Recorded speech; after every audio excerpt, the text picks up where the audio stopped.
ஓம் நமோ பகவதே வாசுதேவாய.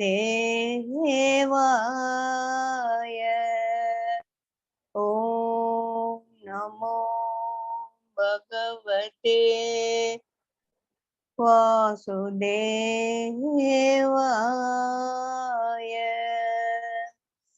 ஓம் நமோ பகவதே வாசுதேவாய.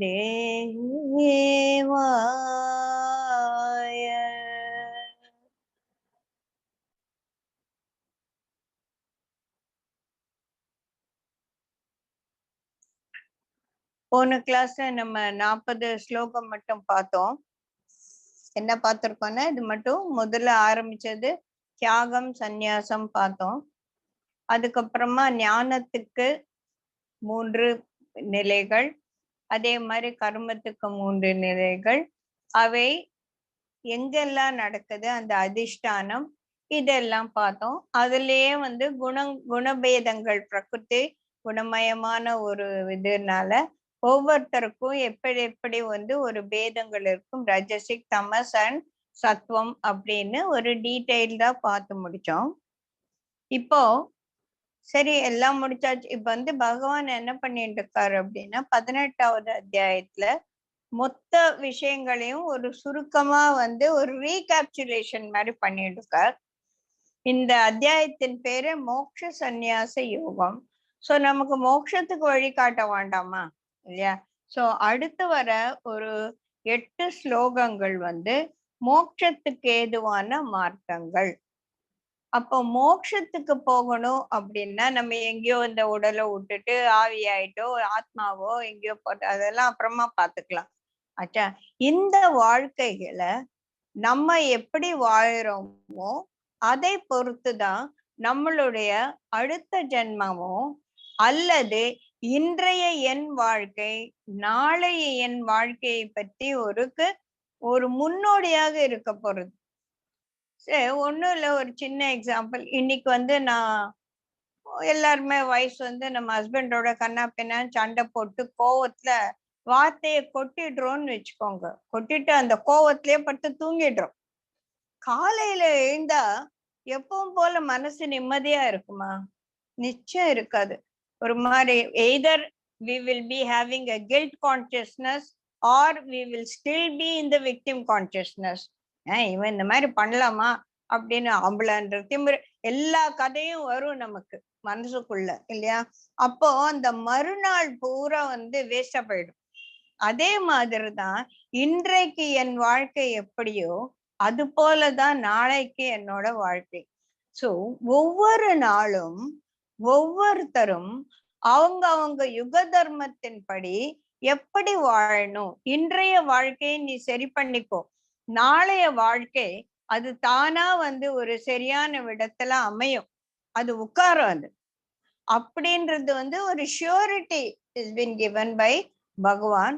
இப்போ அதனால ஒவ்வொருத்தரும் எப்படி இருக்கணும், இன்றைய நாளை என்னுடைய தர்மத்தின் பிரகாரம் எப்படி நடக்கணும் அப்படின்னு பகவான் ரொம்ப கிளியரா சொல்றார். அதுதான் மோட்சத்துக்கு ஏதுவான மார்க்கங்கள் அப்படின்னு ஒரு 8 ஸ்லோகம். இங்க என்ன சொல்லியிருக்காங்கன்னா, வர்ண தர்மத்தை பத்தி சொல்லியிருக்காங்க. நம்ம சனாதன தர்மத்துல ஆசிரம தர்மம் ஒண்ணு, வர்ண தர்மம் ஒண்ணு. ஆசிரம தர்மம் என்பது நமக்கே தெரியும். பிரம்மச்சரியம், கிரகசாஸ்திரம், வானப்பிரசம், அதுக்கப்புறமா ஒரு சந்நியாச யோகம் அப்படின்னு சந்நியாச ஸ்டேஜ் அப்படின்னு சொல்லிட்டு இது stages in life. Everybody will go through it. சின்ன வயசுல படிக்கணும், கல்யாணம் பண்ணிக்கணும், அதுக்கப்புறமா நம்ம வாழ்க்கையில இருந்து வித்ட்ரா பண்ண கத்துக்கணும், வித்ட்ரா பண்ணணும். இதுதான் அந்த 4 ஆசிரம தர்மம். அதை பத்தி நம்ம நிறைய பார்த்தாச்சு. இப்போ நம்ம என்ன பண்ணோம், வர்ண தர்மத்தை பத்தி பார்க்க போறோம். 4வது அத்தியாயத்துல பகவான் வர்ண பேதங்களை நான் தான் படைச்சேன் அப்படின்னு சொல்றாரு இல்லையா? ஆனா அந்த சாப்டர்லயே நம்ம வந்து இந்த வர்ண தர்மத்தை பத்தி நம்ம ரொம்பவே டீட்டெயிலா படிச்சுட்டோம். நம்ம அப்ப என்ன படிச்சோம்னா, வர்ணம் என்பது வர்ண தர்மம் என்பது பிறப்பால் அல்ல, அவங்களுடைய குணநலன்களால. சரி, இந்த குணநலன் எப்படி எனக்கு வந்தது, எப்படி உனக்கு ஏன் இந்த குணம் வருது அப்படின்னா, அது வந்து இந்த ஆத்மா எத்தனையோ யோனியில பூந்து பூந்து வந்திருக்கு, அதெல்லாம் நம்ம பார்த்துட்டோம் இல்லையா. வரும்போது ஒவ்வொரு தடவையும் வாழ்க்கையில நிறைய அடிபட்டு மிதிப்பட்டு தான் நம்ம வரோம்.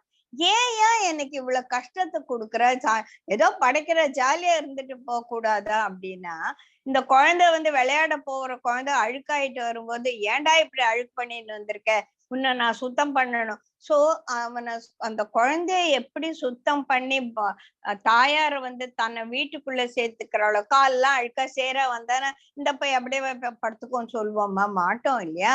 அந்த மாதிரி பகவான் ஒரு தாயாரா இருந்து நமக்கு விளையாடவும் விடுற, அம்மா விளையாட, குழந்தை போனா அழுக்காயிடும், அதனால நீ வீட்டை விட்டு வெளியில போகாதுன்னு சொல்றது இல்லையே.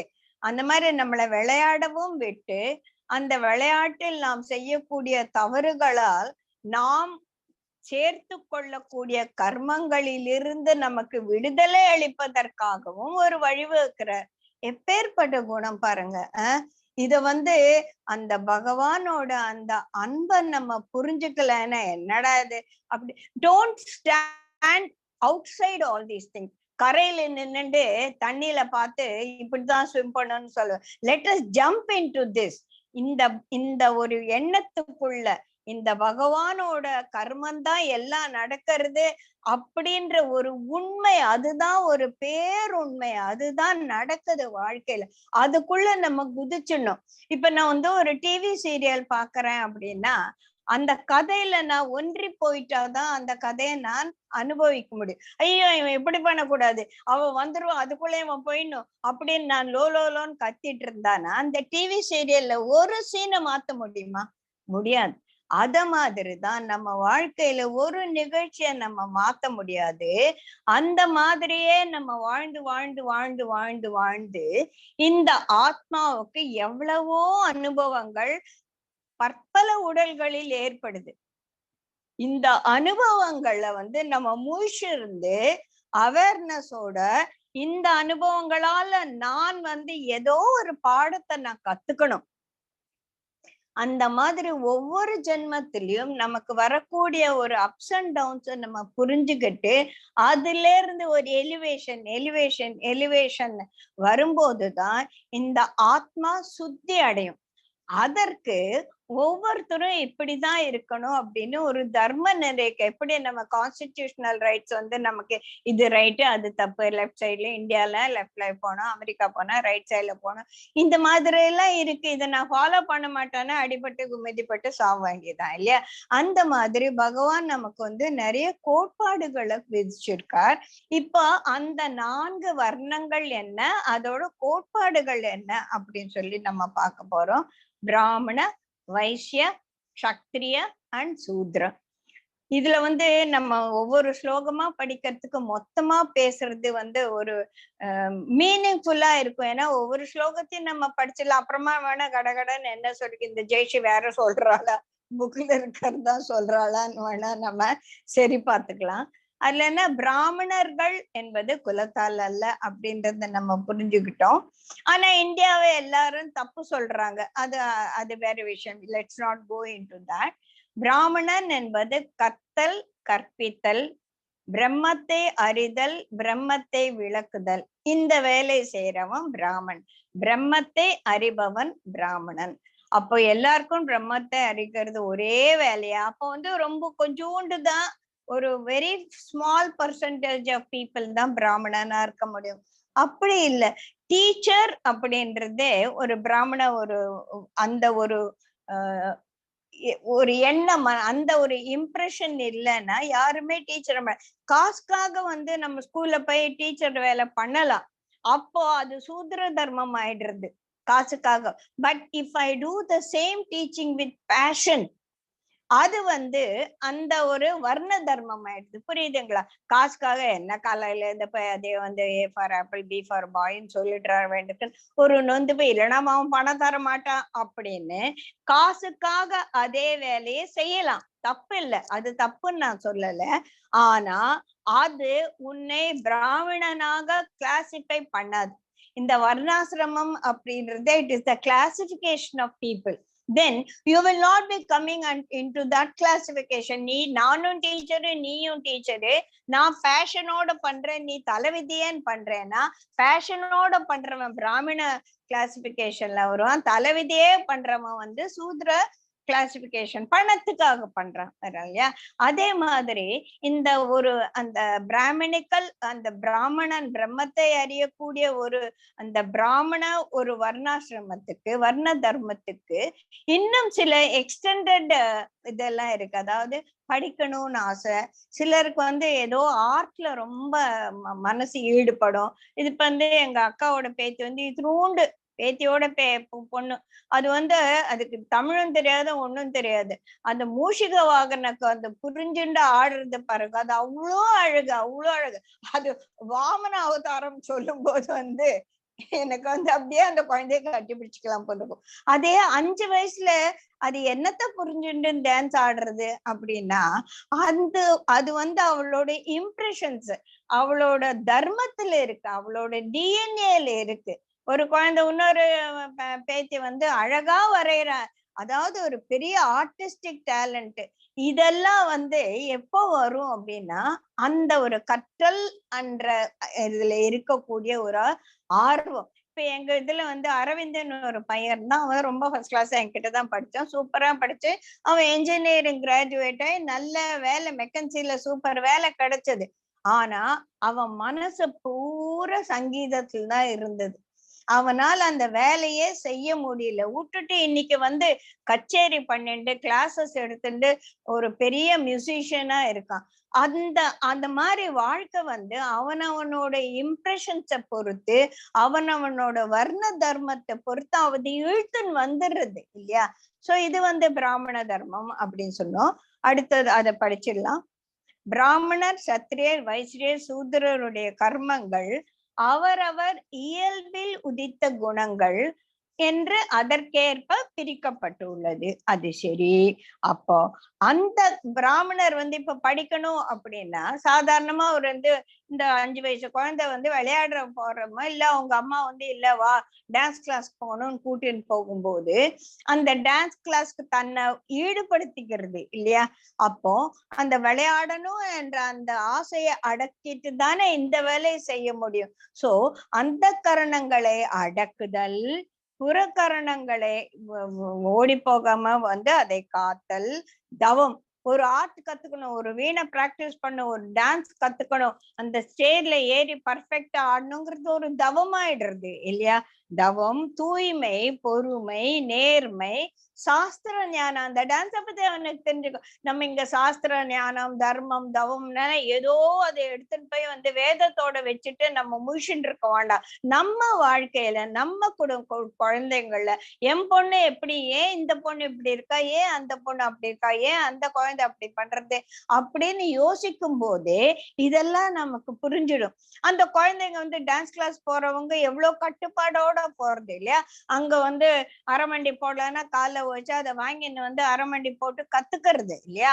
அந்த மாதிரி தன்னோட உடம்ப வருத்தி அந்த ஒரு ஆர்ட்டை கத்துக்க கூடிய ஒரு ஆர்வம், அந்த ஆர்வம் எல்லாம் இருக்கிறது ஒரு பிராமண தர்மம், அந்த வர்ண தர்மம் அப்படின்னு சொல்றான். அந்த ஞானம் இதெல்லாம் அது பண்ணும்போது ஒரு சுகானுபவத்துல தான் பண்றாங்க. எந்த குழந்தைய அழுது, இப்ப எங்க வீட்டுல நாங்கெல்லாம் டான்ஸ் கிளாஸ் போனேன், எங்க அக்காவுக்கு எனக்கு வரல, நான் வெளியில வந்துட்டேன், அவ்வளவுதான். நான் I am not made for that. அதனால அது ரைட்டு தப்புன்னு எல்லாம் நம்ம சொல்ல முடியாது. அக்கா நல்லா பாடுவாங்க, இன்னொரு அக்கா நல்லா பாடுவாங்க, ஒரு அக்கா விட எனக்கு ஒண்ணும் வராது, எனக்கு உட்கார்ந்து கதை பேசதான் வரும். அது என்னோட நேச்சருக்கு ஏத்த மாதிரி ஒரு இயல்பு. அது தப்பு எது ரைட்டுனால நம்ம இங்க சொல்ல வரல. இவையாவும் இயல்புகளாய் உடையவர்கள் பிராமண வர்ணத்தை சேர்ந்தவர்கள் அப்படின்னு சொல்லலாம். சோ இதுக்கு ஒரு கட்டுப்பாடு ரொம்ப தேவையானது. கட்டுப்பாடு இருக்கிறவன் தான் கலையை கத்துக்க முடியும், இல்லைன்னா எதையுமே கத்துக்க முடியாது.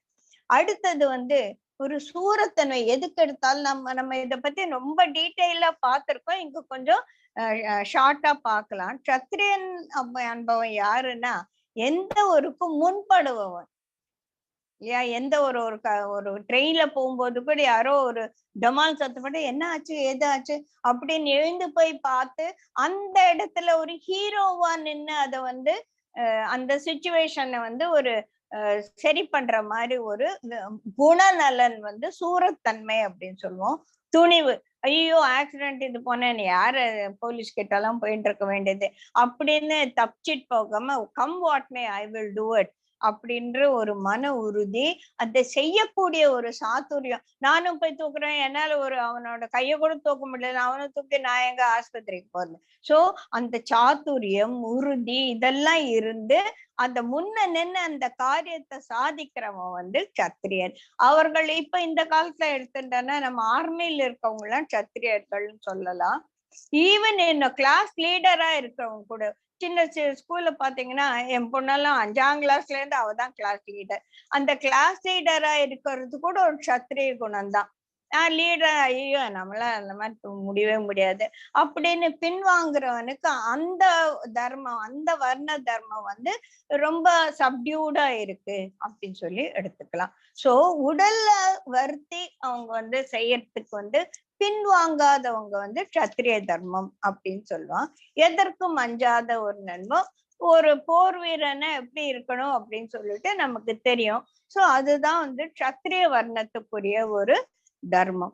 அடுத்தது வந்து இந்த வைசியர்கள் வந்து அவங்கதான் வந்து வாழ்க்கையில ரொம்ப முக்கியமானவர்கள்.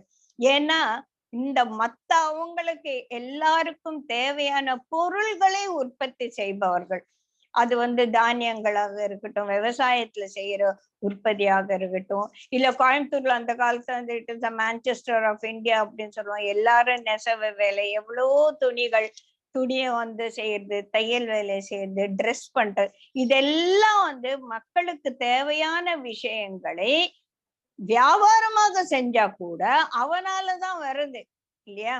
அவனாலதான் வந்து இன்னைக்கு சாப்பாடு கிடைக்கிறது, அவனால்தான் இந்த வியாபாரம் நடக்கிறது, அவனால்தான் ஒரு மால் கட்ட முடியறது. இந்த மாதிரி ஒரு குணநலன்கள் இருப்பவர்கள் வந்து வைசியர்கள். சோ இத ரெண்டையும் பார்த்துடலாம். சூரத்தன்மை, துணிவு, உறுதி, சாதுரியம், புறங்காட்டாமை, கொடை, இறைமை இதெல்லாம் இருக்கிறவன் வந்து சத்திரியன். அதே மாதிரி உழவு, கால்நடை, இது இப்ப ஆவின்னே எடுத்துட்டானா அவன் வந்து வைசியன். அது பெரிய ஒரு ஆர்கனைசேஷனா போயிட்டு இருக்கு இல்லையா. வாணிகம் இதெல்லாம் இருக்கிறவன் வந்து வைசியன் அப்படின்னு சொல்லலாம்.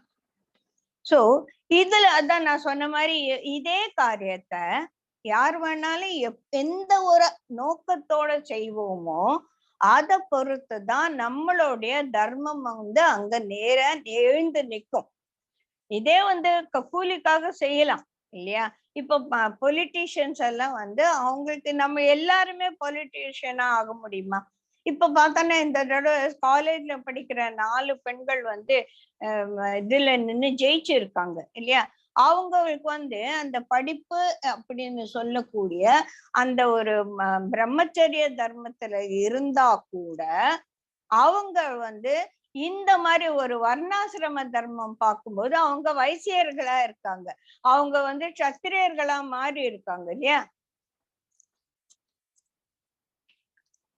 அதே வேலைய கூலிக்காக செய்யறவங்க எல்லாமே சூத்திரர்கள். இப்ப பார்க்க போனா எல்லாரும் சம்பளத்துக்காக தான் நம்ம வேலை செஞ்சுட்டு இருக்கோம் இல்லையா. அந்த சம்பளத்துக்காக வேலை செய்யும் போது அந்த வேலையில் நம்மளுடைய ஈடுபாடு என்னவோ அதுதான் வந்து நம்மளோட வர்ண தர்மத்தை வந்து குறிக்கும் அப்படின்னு சொல்லி சொல்றாங்க. சோ இதுல வந்து இந்த 4 தர்மத்தை நம்ம யோகங்களோட பார்க்கும்போது சூத்திரர்கள் செய்வது வந்து கர்மயோகம். கர்மயோகம் அங்க செஞ்சுட்டு இருக்காங்க. அதே வைசியன் என்ன பண்றான், பொருள் உற்பத்தி செய்து எல்லாரையோட நன்மைக்காகவும் பாடுபடுறான். அது வந்து ராஜயோகம் இல்லையா. அதே மாதிரி சத்திரியன் என்ன பண்றான், அவன் வந்து அதுல பக்தி நாட்டு பற்று இல்லைன்னா அவன் அங்க எதிரிகிட்ட போய் சண்டை போட முடியுமா? அவன் பக்தி யோகம் பண்ணிட்டு இருக்கான். பிராமண வர்ணத்துல இருக்கிறவங்க ஞான யோகத்துல இருக்கான். சோ இங்க பாருங்க, கர்மயோகம்னா சூத்திரர்கள் செய்வது, அவர்கள் கர்மயோகியா இருக்காங்க. வைசியர்கள் ராஜயோகியா இருக்காங்க. சத்திரியர்கள் பக்தி யோகத்துல இருக்காங்க. பக்தி யோகம்னா கோயில போய் பஜனை பாடுறது மட்டும் நினைச்சுக்காதீங்க. Involvement in whatever you do it with the complete dedication, அதுதானே பக்தி. அந்த டெடிகேஷன் இல்லைன்னா ஒருத்தன் இப்ப நான் சொன்னேன் இல்லையா, ஒரு ஆக்சிடென்ட் நடக்குது, அதுக்கு முன்ன போய் ஒருத்தன் நிக்கிறான்னா அவன் சத்திரியன்னு சொன்னான். அவனுக்கு எங்க பக்தி வந்தது? அவன் பெருமாளை இவனை காப்பாத்தன்னு வேண்டிட்டு இருந்தானா?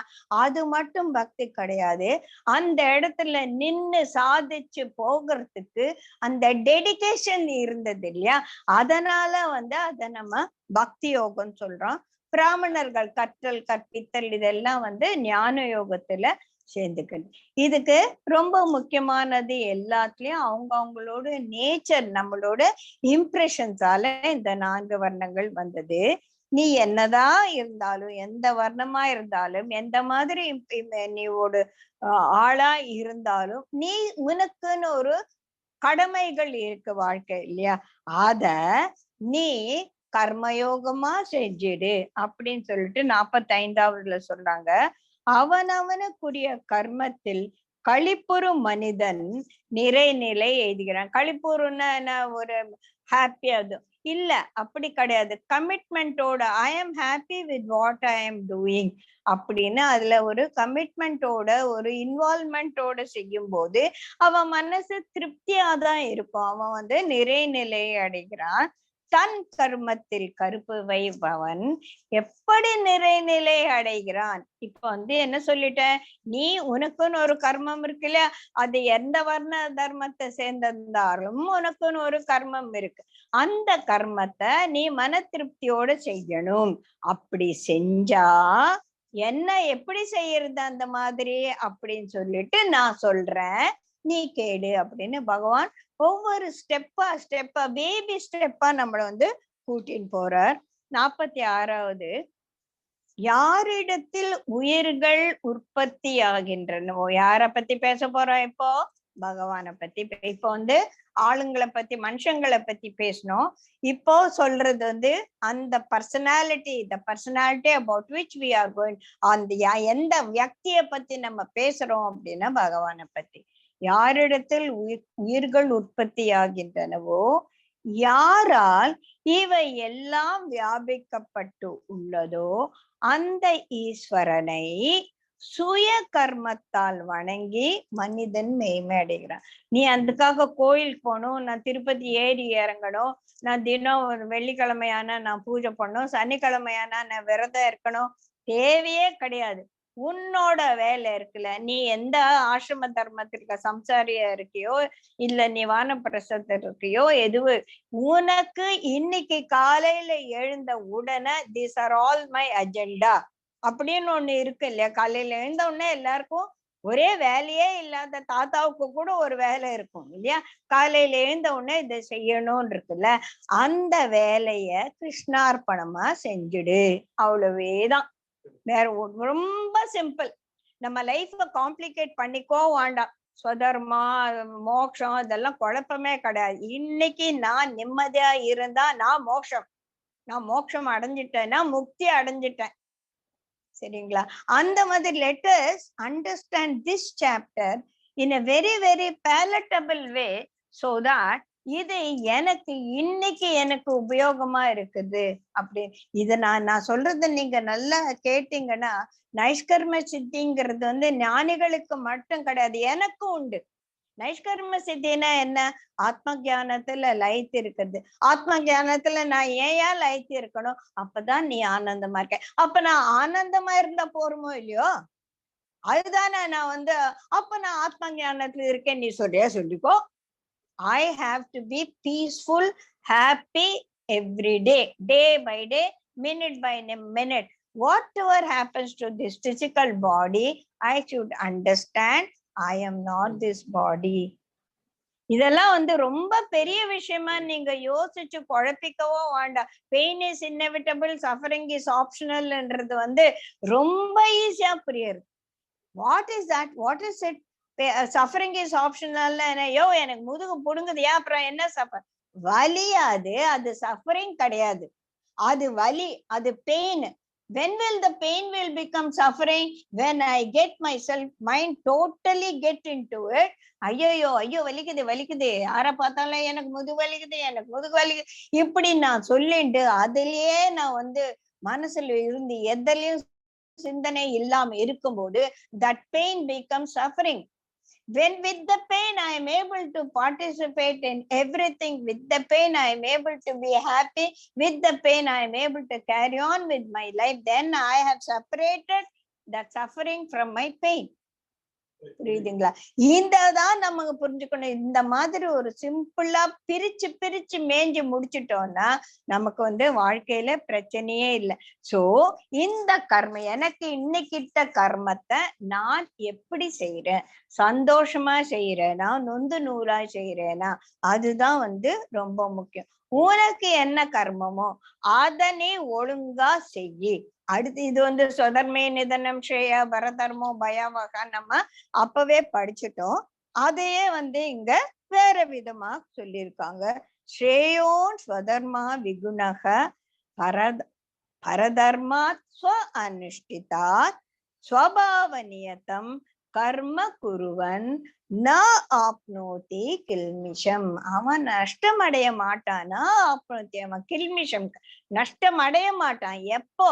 உனக்கிட்ட வேலையை, அது எந்த மாதிரி வேலையா இருந்தாலும், அது சூத்ர தர்மமாக இருக்கட்டும், க்ஷத்ரிய தர்மமாக இருக்கட்டும், பிராமண தர்மமாக இருக்கட்டும், இது மேல இது கீழே அப்படின்னு நினைக்காம நீ அத ஈஸ்வரார்ப்பணமா செஞ்சுட்டு வரும்போது நீ நஷ்டம் அடைய மாட்ட.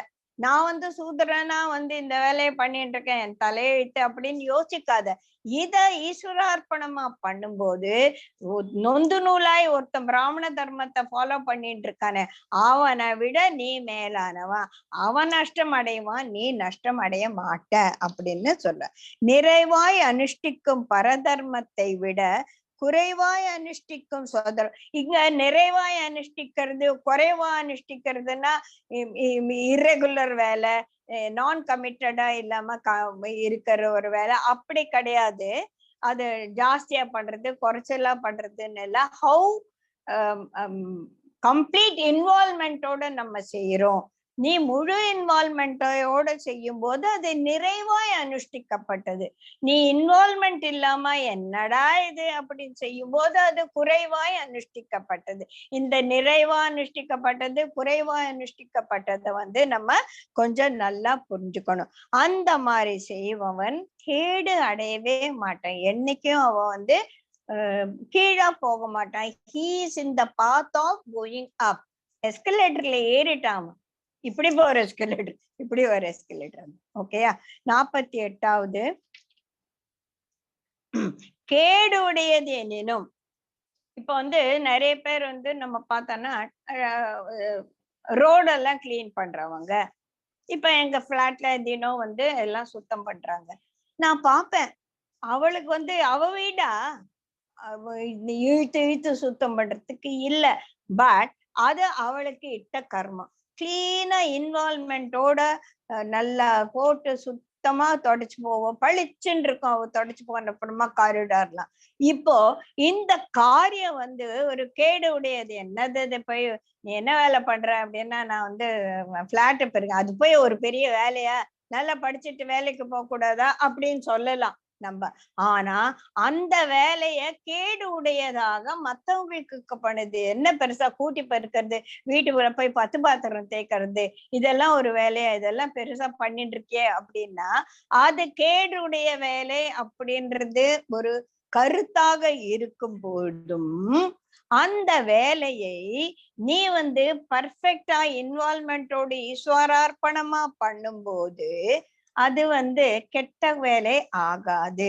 கேடு உடையதெனும் உடன் பிறந்த கர்மத்தை விட்டுவிடலாகாது. ஏனென்றால் எந்த கர்மத்தை நீ என்ன செஞ்சாலும், நான் வந்து பகவத்கீதை எங்க அண்ணா சொன்ன, ஆமா கெமிஸ்ட்ரி வந்து கிளாஸ் எடுத்திருந்தாருன்னா நல்லா சம்பாதிச்சிருக்கலாம்ல, இதுக்குள்ள நீ ₹1,00,000 சம்பாதிச்சுப்ப, எல்லாத்தையும் விட்டு பகவத்கீதை காசு வாங்குறியா அதுக்கு அப்படின்னு கேட்ட, பகவத்கீதைக்கு யாருன்னா காசு வாங்கலாம், இது கிடையாது அப்படின்னா, நீ ஒரு தண்டம், எல்லாத்தையும் ஏன் தான் பண்றோம் அப்படின்னு சொல்லிட்டு people think that being a teacher, being a chemistry teacher, not teaching chemistry is not at all a good job. பகவத்கீதையை படிக்கிறது ஒன்றும் பெரிய விஷயமா, இது போய் காசும் இல்லாம ஒண்ணும் இல்லாம பண்ணிட்டு இருக்கே அப்படின்னு சொல்லலாம். அந்த மாதிரி ஒரு எண்ணம் இருக்கலாம். அந்த மாதிரி பார்க்கும்போது எல்லா கர்மத்தையும் இது சரி இது சரியில்லை, இது நல்ல வேலை இது நல்ல வேலை இல்லை அப்படின்னு சொல்றவங்க இருக்கத்தான் செய்வாங்க. அத வந்து நம்ம வந்து பெருசா எடுத்துக்க கூடாது. ஆனா நமக்கு இட்ட கர்மத்தை வந்து நம்ம மிகவும் இன்வால்மெண்டோடு செய்யும் போது அது நம்மள மேல மேல எடுத்துன்னு போகும். 41வது, இப்போ இங்க நம்ம எங்க வரோம்னா, கர்மமே கர்ம சந்நியாசம் முதல்லயே பார்த்துட்டோம் இல்லையா, கர்மயோகத்தை கர்ம சந்நியாசமா எப்படி பண்றது அப்படின்னு சொல்லிட்டு அத பத்தி இப்ப மறுபடியும் ஒரு ரிவிஷன். பற்று அற்று புத்தி உடையவனாய், சிந்தையை அடக்கியவனாய், ஆசைகள் அற்றவனாய் இருப்பவன் சந்நியாசத்தால் உத்தமமான நைஷ்கர்ம சித்தியை அடைகிறான். இது வந்து ரொம்ப விசேஷமான ஒரு விஷயம். கணக்கான இது எப்படி அப்படின்னா, இந்த நைஷ்கர்ம சித்தி என்பது ஞானிகளுக்கு தான். அது வந்து நல்லா வந்து இந்த அப்ரோக்ஷானுபூதி அடைந்தவர்களுக்கு தான் அந்த இதெல்லாம். நம்மலாம் அதெல்லாம் என்னன்னே தெரியாது, ஏதோ அந்த வார்த்தை எல்லாம் வாயில கூட நுழைய மாட்டேங்குது. No, it is possible for as.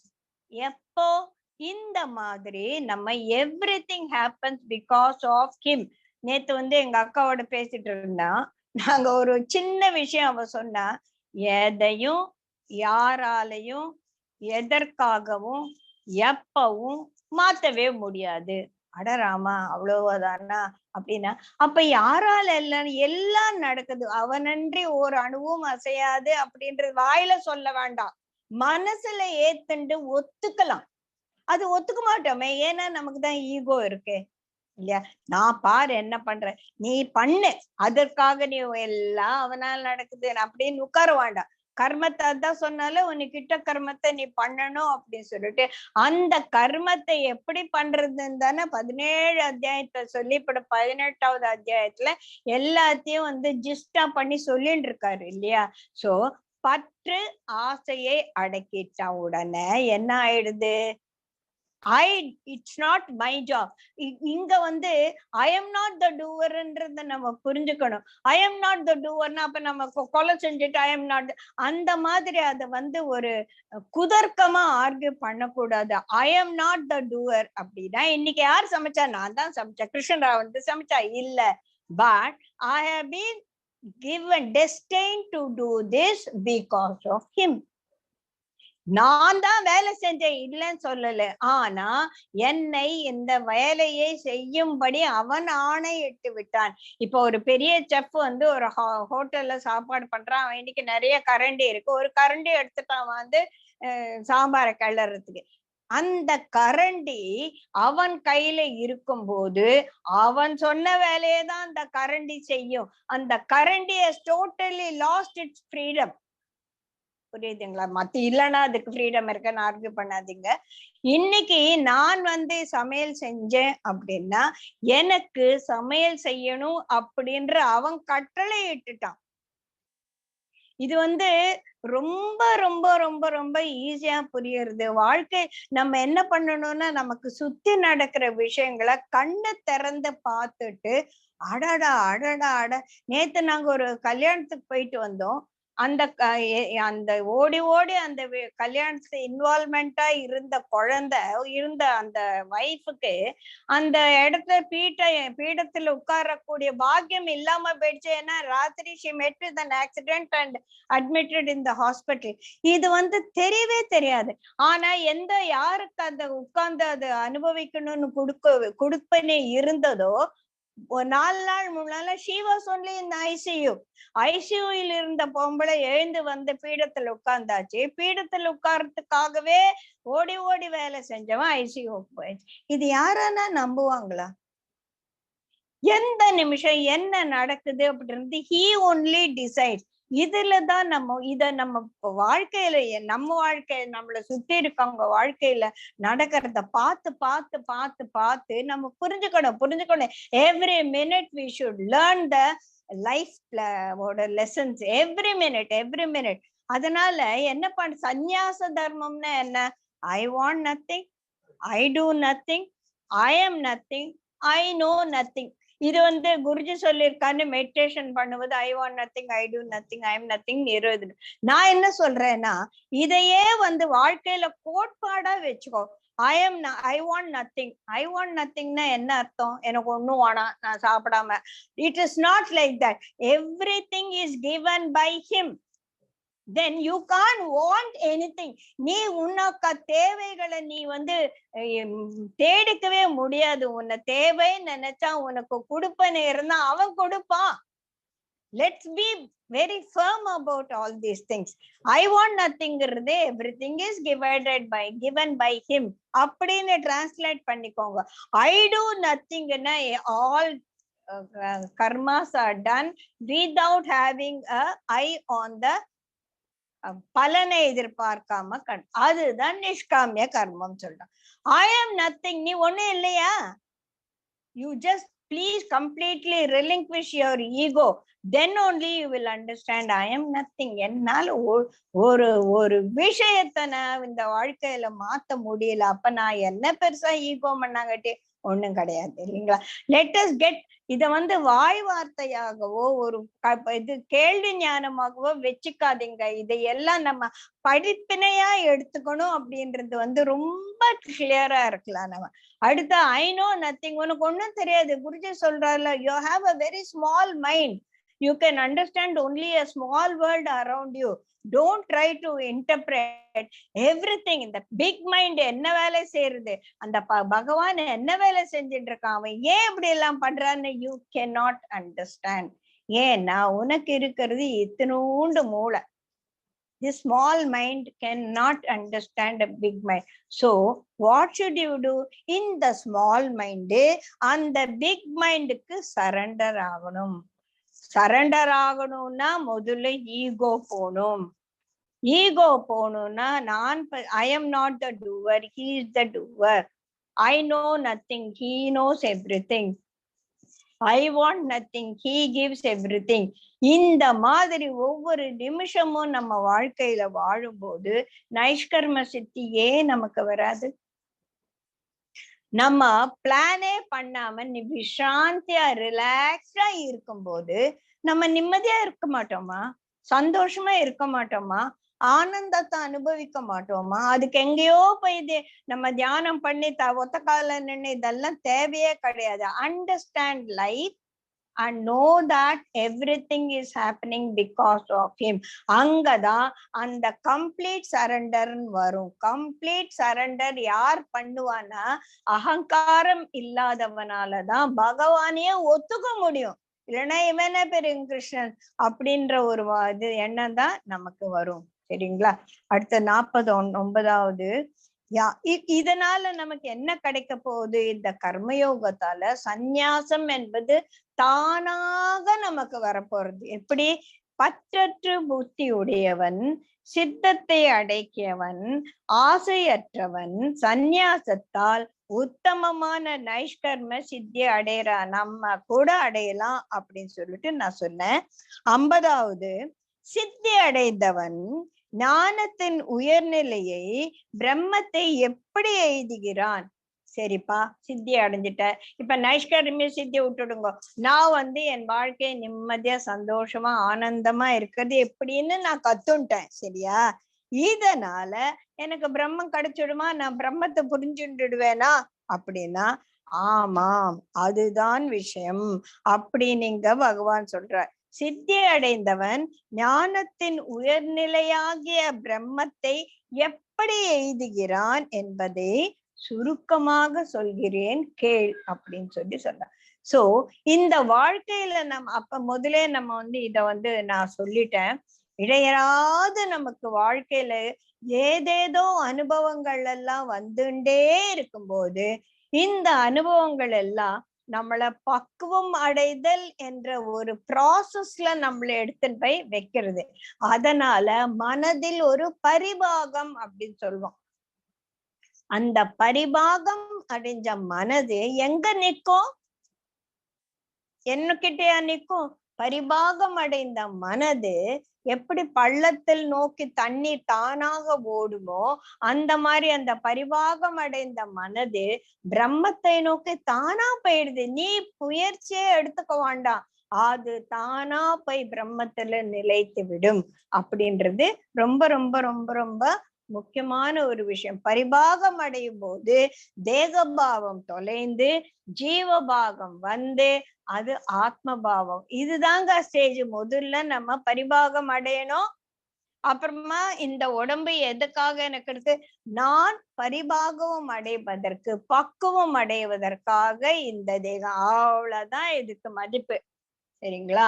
அப்போ அந்த ஆத்ம ஞான தேகபாவம் போய் அது ஜீவபாகமாக மாறி கொஞ்சம் கொஞ்சமா அது ஆத்மபாவமாக மாறுது. இதுதான் the process into which Bhagavan puts you such that you become elevated.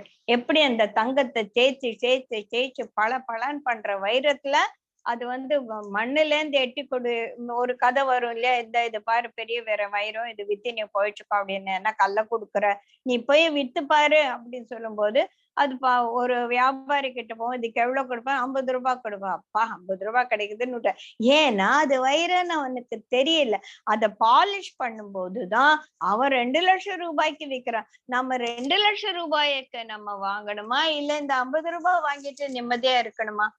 நம்ம இந்த வாழ்க்கையை புரிஞ்சுக்கலன்னா வாழ்க்கையை 50 ரூபாய்க்கு வித்துட்டு இருக்கோம். புரிஞ்சுட்டோம்னா நமக்கு லட்சமா வரப்போறது அப்படின்னு சொல்லிட்டு சொல்றோம். அடுத்தது தூய அறிவுடன் கூடியவன் உறுதியுடன். இப்ப ஒரு 4 ஸ்லோகத்தை மொத்தமா படிக்கலாம். அப்பதான் அதோட ஒரு கம்ப்ளீட் அண்டர்ஸ்டாண்டிங் வரும். எப்படி இந்த பியூரிஃபிகேஷன் ப்ராசஸ் நம்ம சொன்னோம்ல, அந்த வைரத்தை பட்டை தீட்டுறது அப்படின்றது, அந்த பியூரிஃபிகேஷன் எப்படி வருது அப்படின்னு சொல்லிட்டு பார்க்கும்போது, தூய அறிவு, உறுதியாக தன்னை அடக்குதல், சப்தம் முதலிய இந்திரியங்களை துரத்தல். இது இந்திரிய சப்தம்ன்றது ஒன் ஆஃப் தி தன்மாத்திரை. எல்லா தன்மாத்திரையும் அது பின்னால ஓடி வருதுன்னு வச்சுக்கோங்க. இதையெல்லாம் அடக்குதல். அது ஏன் அடக்கணும்? அடக்குதல் அப்படின்னா நான் எதையும் கேட்க மாட்டேன், நான் எதையும் பார்க்க மாட்டேன். அந்த 3 குரங்கு பொம்மை இருக்கு, அந்த கொண்டு வரவே அந்த குரங்கு பொம்மையை வாங்கவே வாங்காது எங்க வீட்டுல. அதெல்லாம் ரொம்ப தப்பான கான்செப்ட். இதெல்லாம் எப்படின்னு எதை எவ்வளவு தூரத்துக்கு மட்டும் அனுபவிக்க முடியுமோ அதோட எங்க where to stop, thus far no further அப்படின்றது நம்ம புரிஞ்சுக்கிறது தான் இந்திரியங்களே அடக்குதல் அப்படின்னு பேரு. அதுக்கு என்ன இருக்கணும்? விருப்பு வெறுப்பை பேலன்ஸ் பண்ண நமக்கு தெரியணும். 52 என்ன சொல்றாங்க? தனித்திரு, உண்டி சுருங்கி, மனமொழிமை அடக்கி, யாண்டும் தியானத்தில் திளைத்திருந்து வைராக்கியம் பூண்டவனாய், அகங்காரம், வன்மை, செருக்கு, காமம், குரோதம், உடைமை ஆகியவைகளை நீத்து மமகாரம் அற்று சாந்தமாயிருப்பவன் பிரம்மத்திற்கு தகுந்தவன். This is the qualification. இந்த குவாலிஃபிகேஷனுக்காக நம்ம எங்கேயோ காலேஜ்ல போய் படிக்க வேண்டாம். இது இந்த தியானத்துல மன நயக்கும் போது அதுதான் வேதிக் மெடிடேஷன் அப்படின்னு சொல்லுவாங்க. தியானத்தில் இப்ப நீ தியானம் பண்ணுவேன், நீ இப்பதானே சொன்ன ஒண்ணுமே பண்ண வேணா, நீ சுத்தமா இரு, நிம்மதியா இரு, உனக்கு இஷ்ட கர்மத்தை செய்ய அப்படின்னு. அதுதான் தியானமாக இங்க நமக்கு மலர போறது. இந்த 3 ஸ்லோகத்துல என்ன சொல்லியிருக்காங்க அப்படின்னா, தூய அறிவு, மன உறுதி, இந்த இந்திரிய கட்டுப்பாடு, அது முதலேந்து பகவான் சொல்லிட்டு இருக்கார். அதுக்கப்புறம் தனித்திருத்தல் உண்டிசு, தனித்திரு விழித்திரு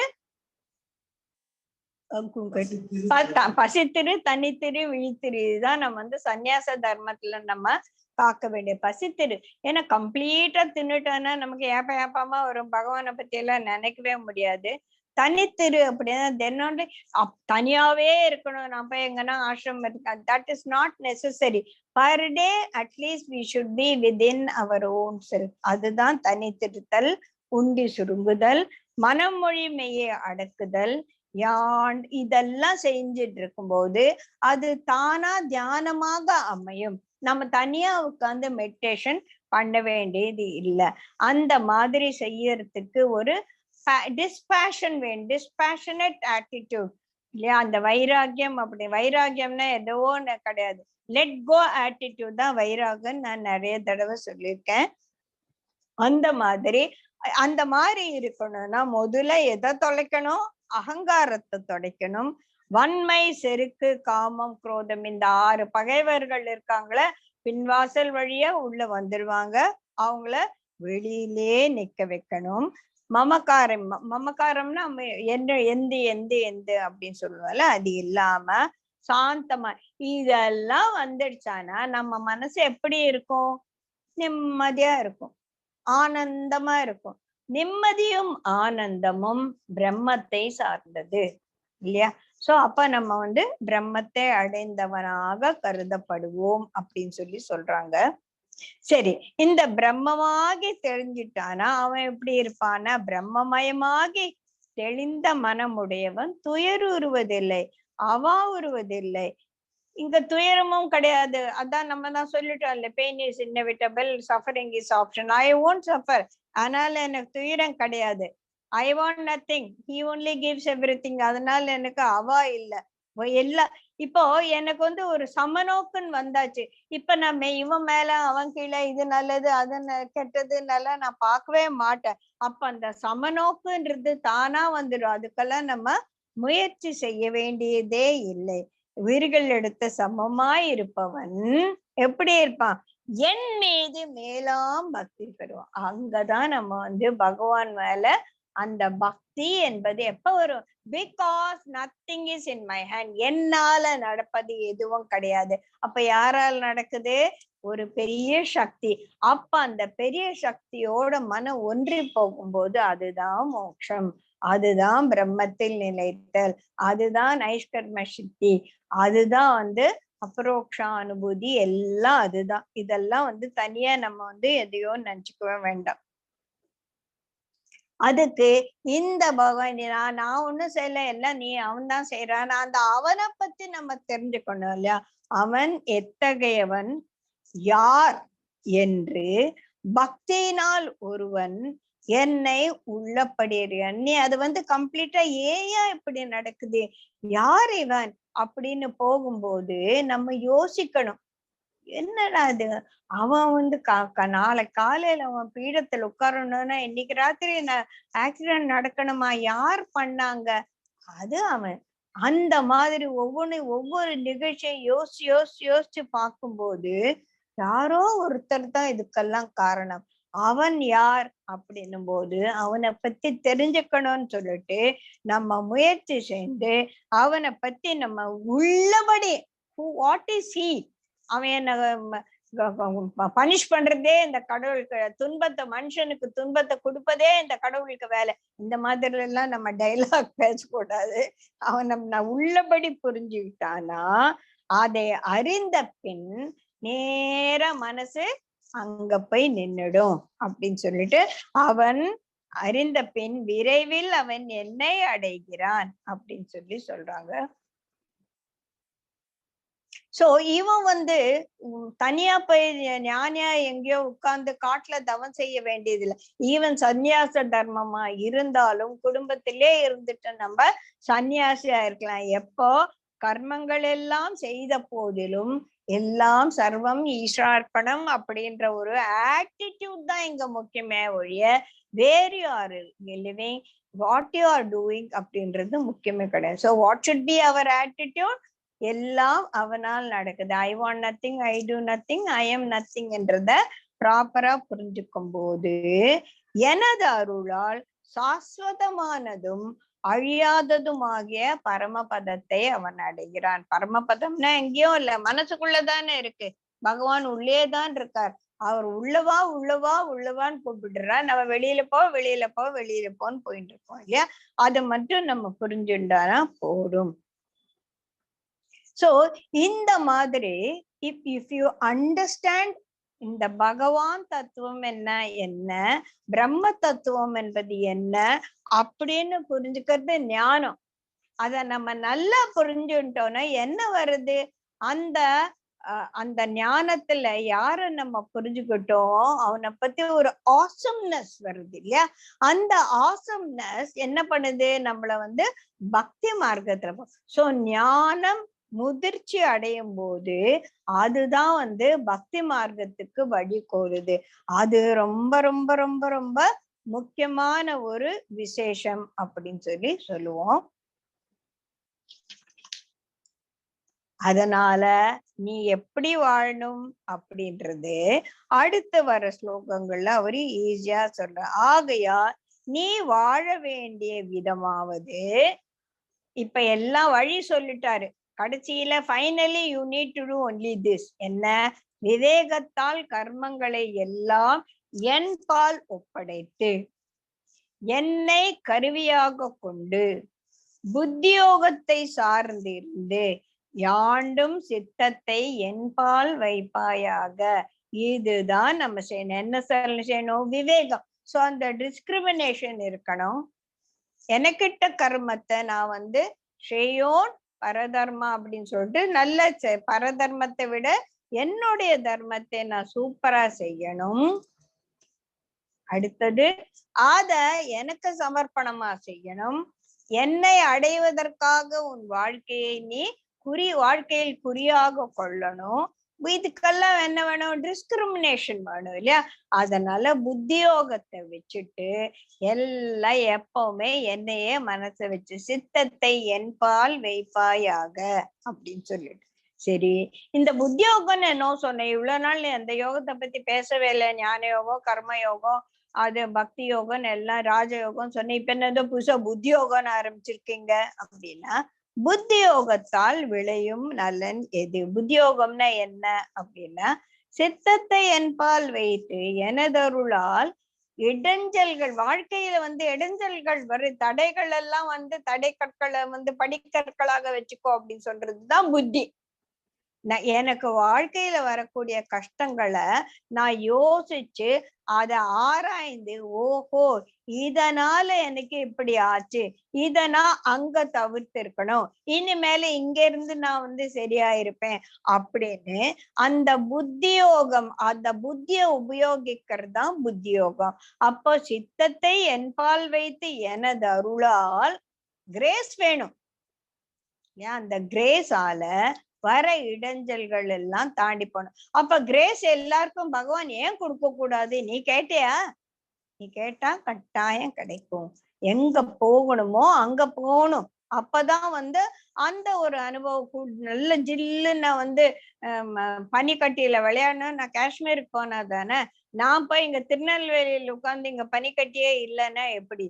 so I have to go where what I want. அதை தேடி நான் போகணும். தேடி போகும்போது அங்கதான் கிரேஸ் இருக்கு. அள்ளிக்கோ, எவ்வளவு வேணாலும் அள்ளிக்கோ அப்படின்னு சொல்ல.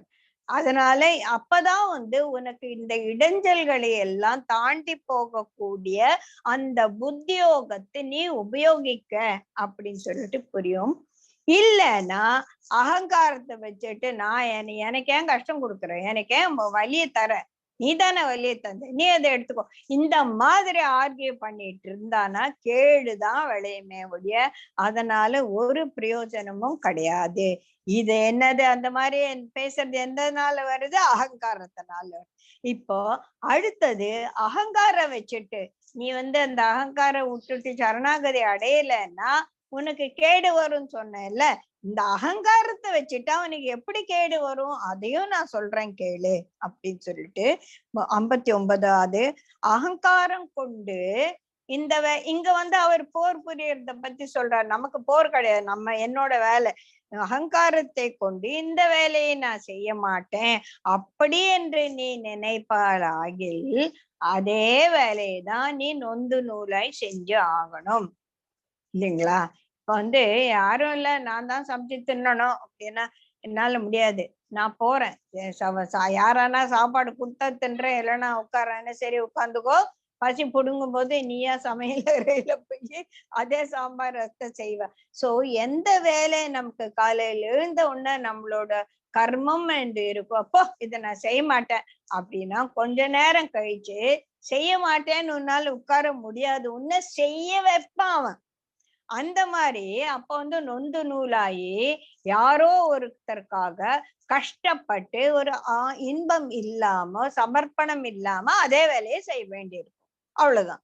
அப்போ சந்தோஷமா செய்யறியா நொந்து நூலாய் செய்யறியான்றது it has given to our choice now. அகங்காரம் இருக்கும் வரையிலும் இந்த ஞானமும் முக்தியும் உன்னை சேரவே சேராது அப்படின்றது 60வது ஸ்லோகத்தை சொல்றார். மயக்கத்தால்னா விதவுட் எனி டிஸ்கிரிமினேட்டிங் பவர் இல்லாம போகும்போது எதை நீ செய்ய மறுக்கிறாயோ, அப்போ என்னால முடியாது, சும்மா கிரியாலாம் என்னால் பண்ண முடியாது, எனக்கு எவ்வளவு கஷ்டமா இருக்கு, யாருக்கான புரியறதாது அப்படின்னு சொல்லிட்டு மறுத்தால் உன் இயல்பில் பிறந்த அந்த வினை பயனால் கட்டுண்டு உன் வசம் இழந்தவனாய் அதையே நீ செய்வாய். எதை நீ செய்ய மாட்டேன்னு சொல்றியோ அத நீ செஞ்சுதான் ஆகணும்னு சொல்லிட்டு பகவான் டிசைட் பண்ணிட்டு உன் தலையில எழுதிட்டார். நீ ஒத்துண்டு செஞ்சா சந்தோஷமா செய்வ, ஒத்துக்காம செஞ்சா அதே வேலையை நீ தான் செஞ்சு ஆகணும் அப்படின்னு தலையில அடிச்சு சொல்லிட்டார். மயக்கத்தால் எதை செய்ய மறுக்கிறாயோ உன் இயல்பில் பிறந்த வினையினால் கட்டுண்டு, பிகாஸ் யூ ஆர், உன்னோட வர்ண தர்மம் அது, நீ பிராமணனா இருந்து இதுதான் செய்யணும், நீ வைசியனா இருந்தா உன் புத்தி வியாபாரத்துல தான் உன்னை ஊத்துன்னு போகும் இல்லையா? அதனால அந்த உன்னோட தர்மத்தால நீ கட்டுப்பட்டு உன் வசம் இழந்தவ, you will be made to do it, உன் வசம் இழந்தவனாய் அதையே நீ செய்வாய். எது பெட்டர்? ஒத்துண்டு நிம்மதியா செய்யறது மேல இல்லையா? அதனால இந்த மாதிரி வினையின் வேகத்தை முறையாக இந்த செய்ய மாட்டேன் அப்படின்னு சொல்லிட்டு நீ உன் மனசுக்குள்ள ஒரு கொதிப்பு இருக்குது இல்லையா, அத நீ ப்ராப்பரா ஹேண்டில் பண்ணணும். அப்படின்னா என்ன ப்ராப்பரா நான் எப்படி ஹேண்டில் பண்றதுன்னா, ஈஸ்வரன் உயிர்களை எல்லாம் உடல் என்னும் எந்திரத்தில் ஏற்றி மாயையால் ஆட்டுவித்து கொண்டிருக்கேன். இதுல இருந்து நீ கிரைண்டர்ல அரிசியும் உளுத்தம் பருப்பையும் போட்டாச்சுப்பா, அந்த அரிசி நான் மசிய மாட்டேன்னு உட்கார முடியுமா சொல்லு? அந்த மாதிரி கர்மம் என்னும் பெரிய எந்திரத்துல நம்மளுடைய வாழ்க்கையை தூக்கி போட்டாச்சு. நீ இஷ்டம் இருந்தாலும் இல்லாட்டாலும் நம்ம மசிஞ்சுதான் ஆகணும். அதுதான் அவன் எந்திரத்தை ஏத்தி சுத்தி சுவிட்ச் போட்டாச்சு கிரைண்டருக்கு, அது கடகட கடகட கடகடன்னு ஓடின்னு இருக்கு. நம்ம அந்த கடகடால சேர்ந்து ஓடினா பெட்டர், இல்லைன்னா நீ நொந்து நூலாய் அதே ஓட்டம் தான் ஓடணும். there is no escape, right? So அதனால ஈஸ்வரன் உயிர்களை எல்லாம் உடல் என்னும் எந்திரத்துல ஏத்தி விட்டுட்டு மாயையினால் ஆட்டுவித்து கொண்டு இருக்கிறான். அவைகளின் ஆட்டுவித்து கொண்டு உள்ளேயும் இருக்கான். கிரைண்டரை போட்டு அம்மா எங்கேயோ பக்கத்து வீட்டுக்கு போயிட்டு கதை பேசினான்னா அவ்வளவுதான், இட்லி எல்லாம் அந்த மாதிரி ஆயிடும். சோ அந்த மாதிரி பக்கத்திலே இருந்து அதையும் உள்ளேயே இருந்து ஆட்டு வித்துட்டு இருக்கான். சோ அந்த உள்ளே இருந்து நம்மள ஆட்டு வைக்கிறவன கைய பிடிச்சுட்டோம்னா நமக்கு பிரச்சனை கிடையாது. கடவுள் ஆட்டுவிக்கிறார் என்கிற கருத்தில் வரும் பயன் என்ன? ஏன் அப்படி பண்ற? அவன் ஆட்டுவிக்கிறான், அது ஏன் அப்படின்னு அதையும் எக்ஸ்பிளைன் பண்ற. 62 எல்லா பாங்கிலும் அவனையே தஞ்சம் அடை, அவன் அருளால் மேலாம் சாந்தியும் நிலையுள்ள வீடு பேரும் பெறுவாய். ஒத்துண்டுக்கோ, this is what it is. Guruji Adhan, this is how it is. You cannot change anything. Better go into the அந்த வாழ்க்கையின் ஒரு நீரோட்டத்துல கலந்துட்டு நீ போயிட்டு எதிர்த்து எதிர்த்து எதிர்த்து நிக்காத. நொந்து நூலா போயிடுவோம், டயர்டா ஆயிடுவோம். வாழ்க்கையில நான் ஒத்துக்க மாட்டேன், இது கிடையாது, இது இப்படி இருக்கணும், அது அப்படி இருக்கணும், இது செஞ்சது தப்பு, அவன் பேசுறது தப்பு. இந்த மாதிரி நம்ம எதிர்த்து எதிர்த்து எதிர்த்து போயிட்டு இருக்கும்போது we only become tired and frustrated. அதுக்கு பதிலா அந்த வாழ்க்கை நீரோட்டத்தோட கலந்து போயிடும் போது இதே வாழ்க்கை நீ எதிர்த்து நின்னாலும் உன்னை தண்ணி அடிச்சுன்னா போறது. அதுல எந்த விதமான மாறுதலும் கிடையாது. அதை ஒத்துண்டு பகவானே நீ என் கையை பிடிச்சுக்கோ, நீ அங்க உள்ளதான் இருக்க, நீ தானே ஆட்டுவிக்கிற, நீ ஆட்டுவித்தால் யார் ஒருவன் ஆடாதாரே கண்ணா அப்படின்னு ஆடிண்டே போய் சேர வேண்டியதுதான். அவ்வளவுதான். எல்லா பாங்கிலும் அவனே தஞ்சம் அடைந்து அவன் அருளால் மேலாம் சாந்தி நிலையையும் வீடு பேர்னா என்ன? முக்தி. எப்ப முக்தி? when I go along the stream of the water, I am peaceful. நான் எய்த்து நின்று என்னோட சக்தியை நான் வீண் பண்ணல அப்படின்னு சொல்றாங்க. அடுத்தது 63வது மறைப்பொருள்களுக்கெல்லாம். இதுதான் ரொம்ப முக்கியமான ஒரு விஷயம். மறைப்பொருள்களுக்கெல்லாம் மறைப்பொருளாகிய ஞானம் இங்கனும் உனக்கு சொல்லிட்டாரு. எல்லாம் பகவான் முடிச்சுட்டார். எவ்வளோ பெரிய விஷயம் நான் உனக்கு சொல்லியிருக்கேன். 17 அத்தியாயத்துல 18வது அத்தியாயத்துல எல்லாத்தையும் நான் உனக்கு சொல்லிட்டேன். இதை சும்மா கேட்காத, முழுவதும் ஆராய்ந்து choice is yours. Finally நீ விரும்பியதை செய். அதுதான் குருஜி சொல்றார். choice is yours, blessing is mine. நான் இருக்கேன் உன்னை பாத்துக்கிறதுக்கு, நீ என்ன பண்ணணுமோ பண்ணிக்கோ அப்படின்னு சொல்ற. மறைப்பொருளுக்கு மறைப்பொருளாகிய ஞானம் எது? the highest knowledge. What is that highest knowledge? You are nothing. Everything is being decided already. கதை வசனம் எழுதி ஷூட் பண்ணி முடிச்சாச்சு, ஃபில்ம் தியேட்டருக்கு வந்தாச்சு. இதுக்கப்புறமா ஒரு சீனை கூட நீ மாத்த இஷ்டம் இருந்தா பாரு, இல்லன்னா எழுந்து போ. நீ பார்த்தாலும் பார்க்காட்டாலும் அந்த சீன் ஓடிட்டு தான் இருக்க போறது. சாய்ஸ் இஸ் யோர்ஸ் அப்படின்னு சொல்லிட்டு, எப்படி மறைப்பொருளுக்கு மறைப்பொருளாக ஞானம் உனக்கு இவ்வாறு இயம்பப்பட்டது. அதான் பகவான் யோசிச்சாராமா, நான் இவ்வளவு சொன்னேனே, 18 அத்தியாயம் சொன்னேனே, இந்த அர்ஜுனனுக்கு ஏதாவது புரிஞ்சதா இல்லையா அப்படின்னு. மகாபாரதம் எல்லாம்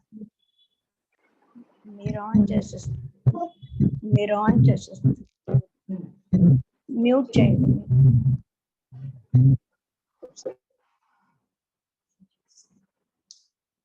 யோசிச்சாராமா பகவான். இந்த அர்ஜுனன் எல்லாம் புரிஞ்சதுன்னா, சண்டை யுத்தம் முடிஞ்ச அப்புறமா ராஜ்யத்தை அண்ணாவுக்கு எழுதி கொடுத்து என் பின்னாலன்னா வந்திருக்கணும். சர்வதர்மான் பரித்தேஜன் சொன்ன அவன் எதையும் உடல படுக்க அவன் ராஜாவா ஜாலியா போயிட்டு நினைச்ச நம்ம சொன்னதெல்லாம் வேஸ்டடா அப்படின்னு நான் கேட்டேன். ஏன் நான் உனக்கு அவ்வளோ சொன்னேனே, இதெல்லாம் உனக்கு புரிஞ்சுதானே? நான் டென்ஷன்ல இருந்தேன் எங்க யுத்த காலத்துல. அப்ப நீ 18 அத்தியாயம் சொல்ற, எனக்கு எப்படி புரியும்? நான் டென்ஷன்ல இருக்கேன். அப்ப எனக்கு ஒண்ணுமே புரியல, எல்லாம் மறந்து போயிட்டேன். இப்ப நான் நிம்மதியா இருக்கேன். இப்ப சொல்லு பாக்கல, நான் முடியாது போடா அப்படி. இல்ல எனக்கு தயவு செய்து சொல்லும் போது அனுகீதா அப்படின்னு சொல்லிட்டு ஒரு சின்னதா சொல்லியிருக்காராமா. அதை பத்தி எனக்கு தெரியாது. அப்புறம் பகவான் யோசிச்சாராம். இவர் பீஷ்மர் முள்ளு படைக்கையில உட்காந்து விஷ்ணு சஹஸ்ரநாமம் சொல்லிட்டு இருக்காரு. இது நம்ம பேசினா நல்லதா, நம்ம கேட்டா நல்லதான்னு அவர் உட்கார்ந்து யோசிச்சாராம்.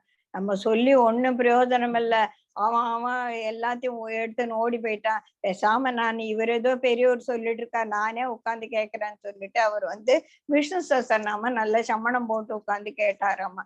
அதனால சில சமயத்துல நம்ம பேசாம மத்தவங்க பேசுறத கேட்கறதும் நல்லது அப்படின்னு நினைக்கிறேன். ஜெய் குருதேவ். இன்னும் ஒரு 14 ஸ்லோகம், 63 முடிச்சிருக்கோம். 78ன்னா இன்னொரு 15 ஸ்லோகம் இருக்கு. வியாழக்கிழமை முடிச்சுட்டு நம்ம மங்களார்த்தி எடுத்துடலாம். ஞாயிற்றுக்கிழமை அன்னைக்கு நான் 5:30 மணிக்கு கிருஷ்ணருக்கு எவ்ரி இயர் அது 6வது தடவை பண்ணிட்டு இருக்கேன். எப்பவும் பகவத்கீதை முடிச்சானா அது கடைசி நாள் கிருஷ்ணருக்கு ஒரு பூஜை பண்ணி ஒரு பஜனை பாட்டு பாடி ஒரு பிரசாதம் பண்ணி எல்லாம் சாப்பிடுவோம். எல்லாரும் இந்த ஊர்ல இருந்திருந்தா நல்லா இருக்கும். இந்த ஊர்ல இருக்கிறவங்க கொரோனாவுக்கெல்லாம் பயப்படாம கிருஷ்ணார்ப்பணம் அப்படின்னு சொல்லிட்டு வந்தீங்கன்னா நல்லா இருக்கும். நான் வந்து குரூப்ல போட்டிருக்கேன். அதுல வந்து நீங்க வரதானே அதை காப்பி பண்ணி உங்க பேரை போடணும். That's how we know the total number. இது மட்டும் 7 பேர் போட்டிருக்காங்க. வேற யாரா பாக்கியமா நீங்க வர்றது ரொம்ப சந்தோஷம். இவ்வளவு பெரியவங்க வந்து வரும்போது அது வந்து ரொம்ப பெரிய லக்ஷ்மி இருந்திருந்தானா கட்டாயம் வருவாங்க. அவங்க போய் அங்க உட்கார்ந்துட்டாங்க. ராணி ஊர்ல இருந்து வந்திருக்காங்க, அவங்க வரேன்னு சொல்லியிருக்காங்க. பார்க்கலாம், ஏதோ 10 பேர் வருவாங்கன்னு நினைக்கிறோம். அத வந்து ஆளுக்கு ஒரு பாட்டா பாடிட்டு நம்ம கிருஷ்ணர் மேல பாடிட்டு அவரை நினைச்சு வர everything will be on Zoom only. 5:30க்கு நான் ஜூம் ஆன் பண்ணுவேன். பூஜை பண்ணிட்டு நம்ம பிரசாதம் வந்து உங்க பேர் சொல்லி நாங்கெல்லாம் சாப்பிடுவோம். Jai Gurudevi. Will see you on Thursday. நாளைக்கு ராத்திரி 9ல இருந்து 10 மணி மட்டும் படிச்சு இந்த கடைசி 15 ஸ்லோகத்தை நம்ம வந்து குறையில்லாம முடிச்சிடலாம். ஜெய் குருதேவ். தேங்க்யூ அம்மா. ஜெய் குருதேவ். சங்கீதா நீ வர இல்ல? கண்டிப்பா. ஓகே, சீக்கிரமா வந்துடுவேன். கேட்கலாமா? என்ன சொன்னீங்க? அந்த பிரபாவதியோட பேசி நம்ம